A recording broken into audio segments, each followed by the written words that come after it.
Adobe Premiere প্রোর এই লেসনে আমরা দেখব প্রত্যেকটি প্রজেক্ট প্যানেল এবং ওয়ার্কস্পেসগুলো কিভাবে সাজানো আছে। তো প্রথমে দেখুন যে উপরে file, edit, clip, sequence maker এগুলো আছে। তো এগুলো ফাইল থেকে যদি আমরা কোনো নিউ প্রজেক্টে যাই, তো আমরা নতুন কোনো প্রজেক্ট নিতে হলে নিউ প্রজেক্ট মানে ফাইল থেকে নিউ প্রজেক্ট নিতে পারবো বা নিউ সিকোয়েন্স নিতে পারবো। প্রজেক্ট এবং সিকোয়েন্স এগুলো আসলে কি, এগুলো আমরা যখন কাজ করব তখন আপনি নিজেই বুঝতে পারবেন যে প্রজেক্ট এবং সিকোয়েন্স আসলে কি। এখানে অনেকগুলো অপশন আছে, এগুলো আমরা বিস্তারিত পরে জানবো ধীরে ধীরে। আমরা এখন দেখব যে এই প্যানেলগুলো আসলে কি, কোথায় কি কাজ করা হয়।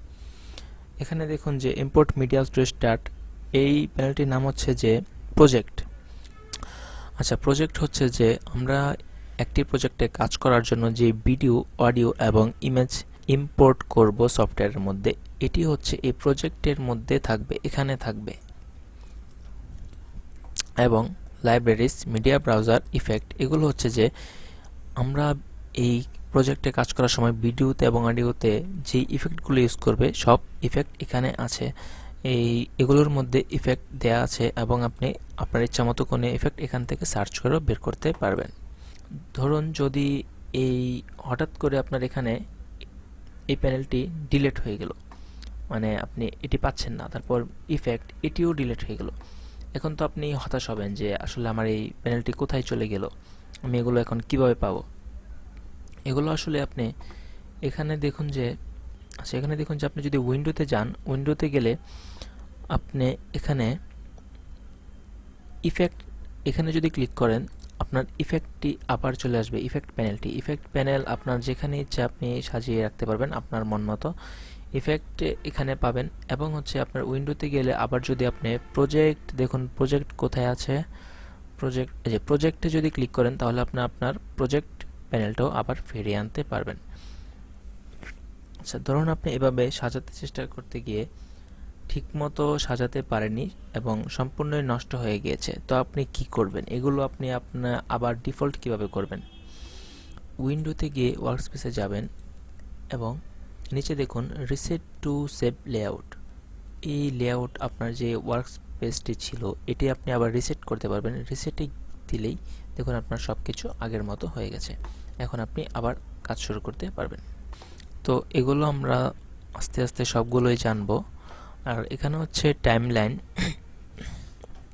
টাইমলাইন হচ্ছে যে আমরা যে ভিডিওতে কাজ করব এই টাইমলাইনের মধ্যেই মূলত কাজটি হবে। এই টাইমলাইনের মধ্যে ভিডিও, অডিও, ইমেজ সব কিছু ইম্পোর্ট করব, ড্র্যাগ করে নিয়ে আসব এবং এগুলো দিয়েই কাজ হবে। যখন আমরা কাজ করব তখন আপনি দেখলে নিজেই বুঝবেন। এবং উপরে এখানে হচ্ছে যে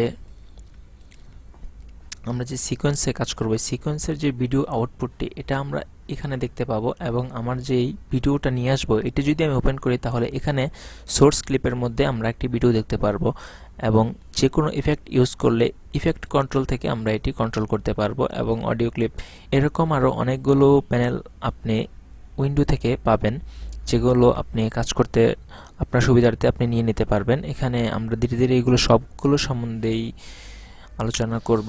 এবং এখন যেটি দেখাবো যে এই যে উপরে assembly, editing, colour, effect, audio এগুলো আসলে কি। যদি এরকম হয় যে আপনি এখন ভিডিও এডিটিং করবেন, যেগুলো বেসিক এডিটিং, ধরেন যে ভিডিও কাটবেন তারপর সিকোয়েন্স ওয়াইজ সাজাবেন, আপনার ইচ্ছা মতো কাটাকাটি করবেন, তো এডিটিংয়ে থাকলেই আপনার এভাবে সুবিধা হবে। অ্যাসেম্বলি এটি হচ্ছে যে এখানে যদি আপনার প্রজেক্টের মধ্যে যদি অনেকগুলো ফাইল থাকে, যে ভিডিও অনেক বেশি, ইমেজ কোনটা এখানে নিয়ে আসবেন, এখানে সরাসরি এখান থেকে টাইমলাইনে আনবেন এবং এখানে শুধু একটা মনিটরের মধ্যে আপনি সিকোয়েন্সটি দেখতে পারবেন এবং সোর্স আপনার যদি প্রয়োজন না হয় এটি না ওপেন করে শুধু এখানে দেখতে পাবেন। এবং কালারে গেলে আপনার যখন মনে হবে যে এখন আমি কালার নিয়ে কাজ করব বেশি, তখন এই কালারটি যদি আপনি সিলেক্ট করে রাখেন, যে দেখুন এই দিকে একটি লুমেট্রিক কালার নামে একটি প্যানেল চলে এসেছে।